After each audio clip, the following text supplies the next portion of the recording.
Hello, ladies, gentlemen, and deceased. My name is Emily Sophia, and I'm going to be walking you guys through the latest of The Walking Dead. And if you're wondering the reason why I sound slightly more masculine today than I normally do, is because I'm trying to keep Niagara Falls in check. Okay, spoiler alert for those of you who are not yet caught up on this episode. If you have not experienced the Sunshine Rainbow Kitten Fest, then I suggest that you do so and understand just how joyful everything was.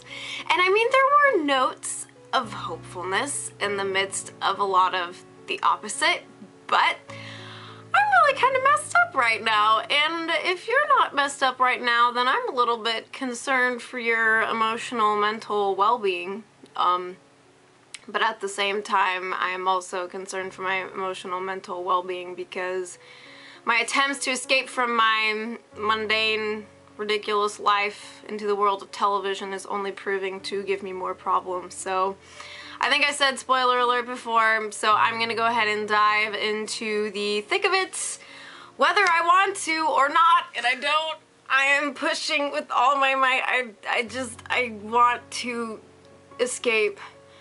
Give me the Beat Boys and free my soul.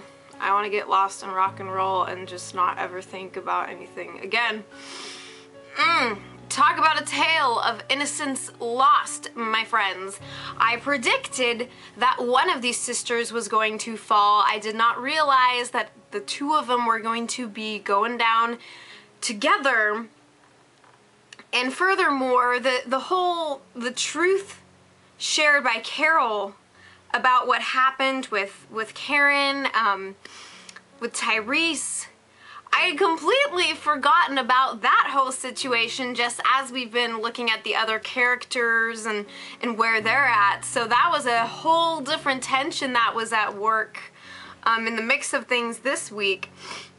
And wow, just the episode was artfully handled despite the pain that we had pumped into our bodies. And I have to say that I think all of us were very much wary of Lizzie pretty much from the get-go. And yet I was a little bit wrong about her in my estimation of where her character was headed, because I thought that she was, you know, just a cut and dry sociopath. And I think that she exhibits those tendencies. I mean, the whole kind of like killing small animals thing, but at the same time she was using the animals as a means of keeping the walkers alive, or this version of life that she thinks that they have. I think really what it came down to for her was some sort of empathy disorder. I tweeted about this earlier when I was live tweeting the episode, that Lizzie can't rightly empathize with other people, but she empathizes very closely with the dead, and surely enough, that empathy brought her to joining them. As freaking tragic as it is, and this episode did a fantastic job at making me feel for her in that last moment after I was ready to, you know, send her off to Kingdom Come after the way that she treated Judith in one of the past episodes. But I think that it's just so complex to think about how a child is impacted by the apocalypse. And we've seen Carl affected in a very different way than Lizzie. And what it is with Lizzie is that she's just trying to find her place in the world and understand how to relate to other people.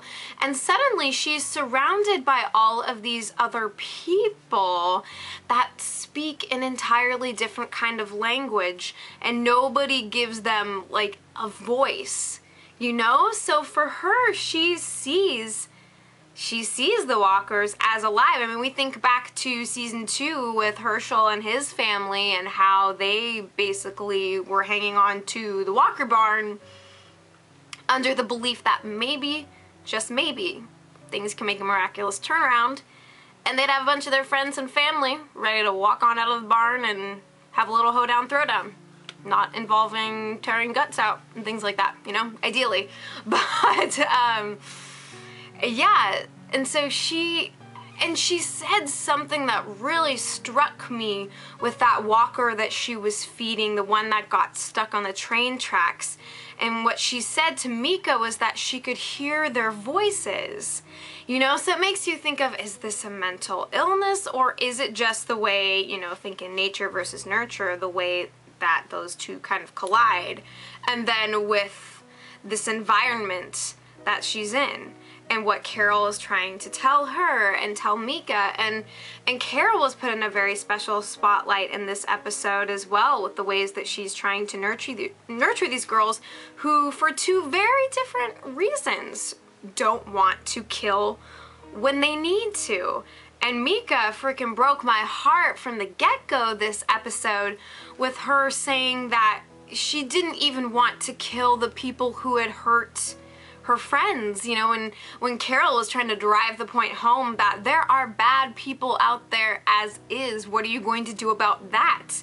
And she Mika basically says that she feels sorry for them because they probably didn't used to be that way. And it's just like, ugh, it's so freaking true. But then at the same time, you have to be able to make the distinctions between, you know, what are you going to protect, what is meaningful. And all life is meaningful.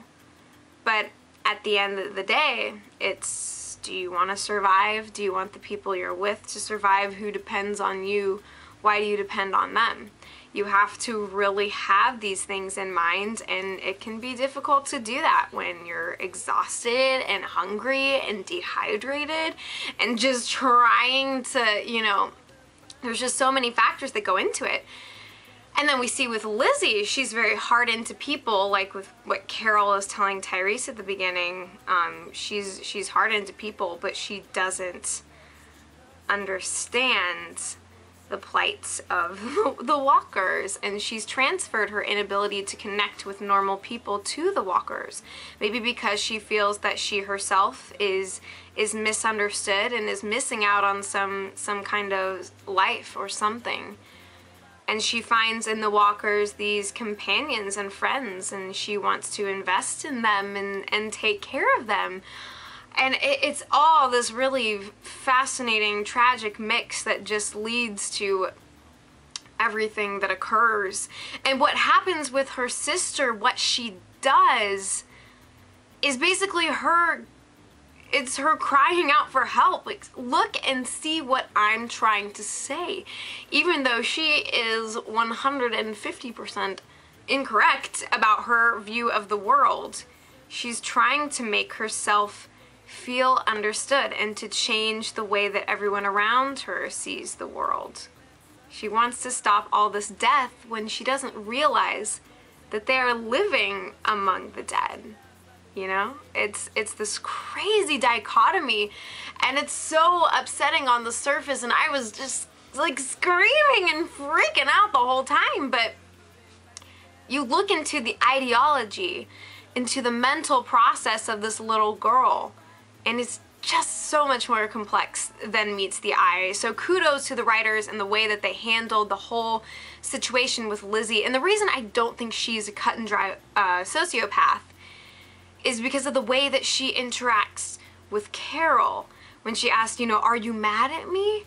And in the very end, where she feels this sense of dread and of almost this sort of self-loathing. And a true sociopath really wouldn't behave that way. They wouldn't be apologizing for anything. And initially, Lizzie doesn't apologize for what she's done to Mika, because she believes that any minute now, everyone's going to see the truth that she has been holding so close to her heart this entire time. And I mean, can you imagine being in her position? Like, I don't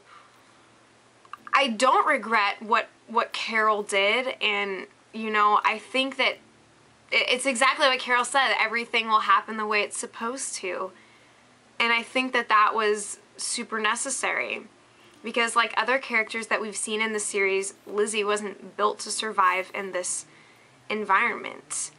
You know, it's walking this fine line between saying like, hey, everybody's ideas are valid and you should cherish those differences, and then seeing where those differences pose an enormous threat to everyone, because there was literally no one who Lizzie wouldn't get her hands on to make everyone see.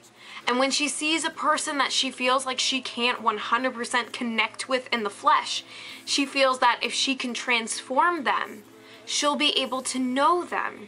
They'll rely on her and they'll fit into her worldview, and there will be this sort of harmony. So that is basically where this episode left me and how I'm processing things now.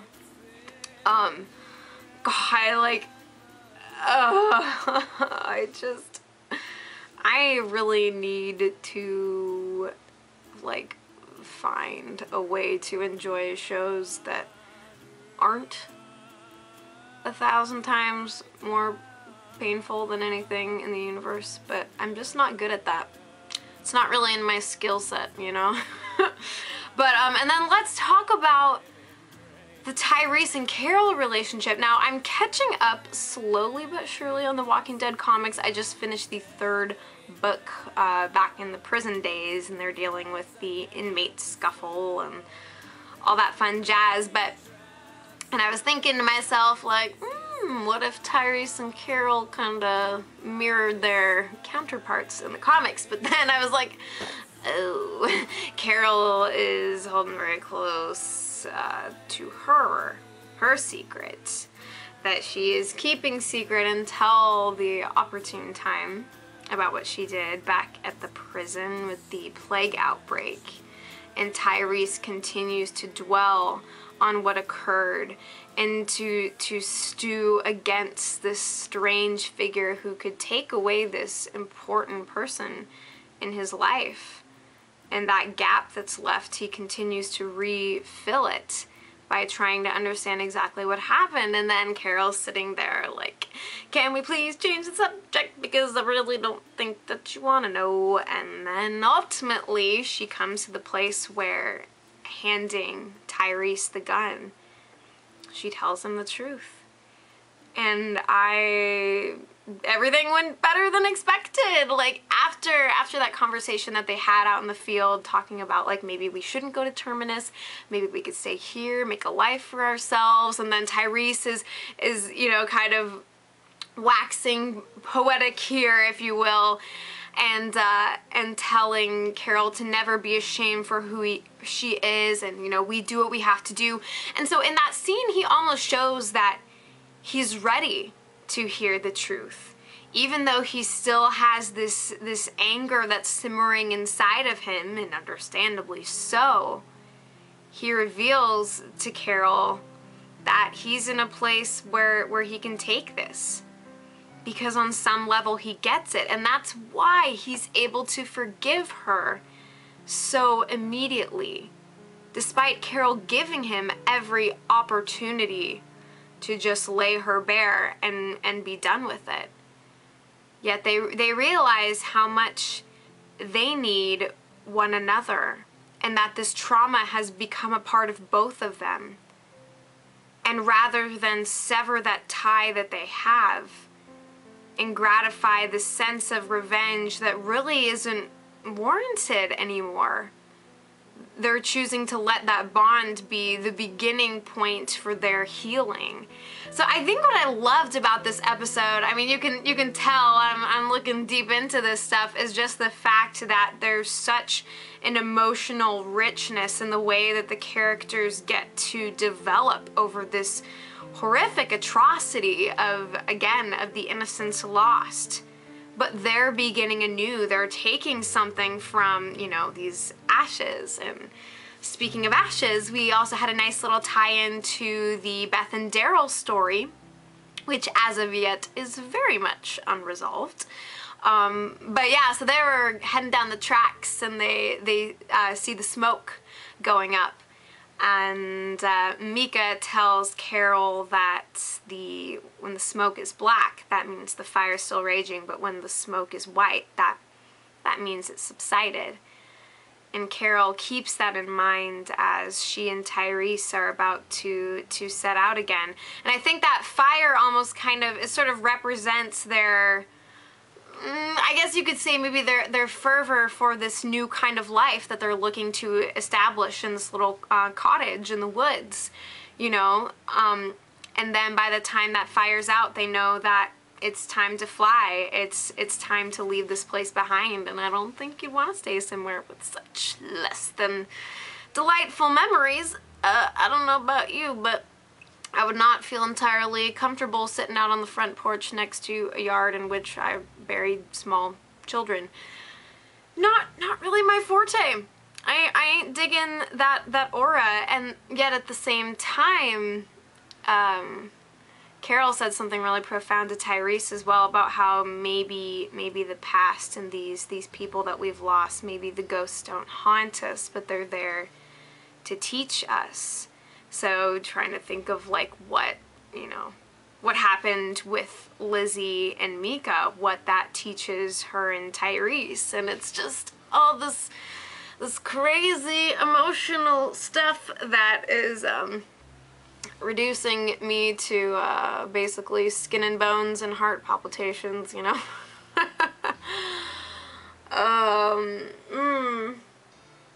Yeah, people are like watermelons. We're basically mostly water, and I mean, I'm reminded of that every time it's coming out my face, which is what this show makes happen. What else? Yeah, so, and then of course at the end, I like totally lost it when Carol, I mean, I was already in the process of losing it, and I think that I lost it several distinct times. So I am pretty much in the oblivion right now trying to claw my way out. But when Carol saw that deer that Mika failed to shoot, and how that deer kind of embodied Mika's innocent spirit, and I was just like, no, get away, get out of the camera, you don't understand animal, the symbolism and the emotions, and you're just ruining an already really shitty day. So that's how I felt about that sack of bananas. And then bananas, I could barely even say that, my like lips started quivering. Oh gosh, this is just emotional vlogs are my favorite vlogs to make, especially looking back on them and just seeing myself and all the times I die inside. I just like to document those moments and give them to the world, to share them with me. But and also that deer reminded me, again, that Innocence Lost theme, it reminded me of, was it the first or the second season? Gosh, okay, it was definitely the second season. The scene where Rick and Shane were out in the woods with little Carl, and they see that deer or whatever it was in the woods, and they're like, oh, everything's exciting, and then bullet. That was pretty much what happened then again there, except it was metaphorical bullets, but it landed its target in Carol, and then the bullet kept going out the screen into me, and it just kind of ricocheted around the entire world. So that's that. Sorry, my hair, I really can't explain my actions right now. I'm really covered in static. But so basically what we've seen in the season so far is that every time anybody tries to establish a place for themselves, they're sort of inextricably drawn towards Terminus or down the tracks. They're sort of doomed to follow this path, and they're not really sure what's at the end, but every time they try to settle for something different, it's taken away from them. So it almost like, this season in particular has this kind of fated feeling to it, and it just makes you really uncomfortable inside, because fate is a cruel mistress. And I don't really know what she's got in store for our many beloveds on the show, but I don't like it, and I sense that they're about to be messed with in ways that we are not going to enjoy. So what did you guys think? of this episode. I liked it. When I say, it's sort of like how people on Facebook will like a status where someone is explaining like a problem in their life, and it's more of like a sympathy, like, yeah, I got you, I totally get that, like, than it is like, that's just the greatest news I've heard all day. I'm really happy that's what's going down for you, unless there are people who do likes that way. In which case you are a sly son of a biscuit. But anyways, so I liked the episode for the emotional journey that we were taken on, because I appreciate those near-death experiences for my heart. Stuff that reminds you that you're alive, you know, and that your life is actually kind of sort of okay. And I'm also really excited. We only have 2 episodes left in this season. Can y'all believe that? We are on the edge of glory, and I'm hanging on this moment with you, or whatever the Lady Gaga song is.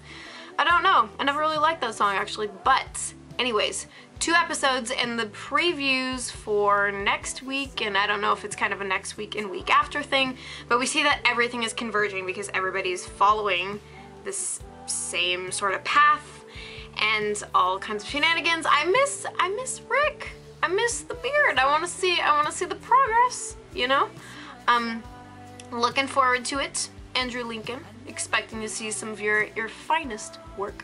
Yeah, no, I'm just really excited to see everybody, and we know that in the next 2 episodes we are going to, in fact, see everybody, so I'm ready for that. I'm really ready, and I'm also going to be catching up on the comics like a mad woman, because I want to be able to kind of see, you know, where things might be going, and just to be able to sort of trace those changes. I have to say that there are a lot of things that I like better about the comics than the show, but then again, isn't that true of pretty much everything in writing, as opposed to the sort of theatrical rendition? I mean, there are certain things that I appreciated not having to see on screen, but at the same time, the stories are intense.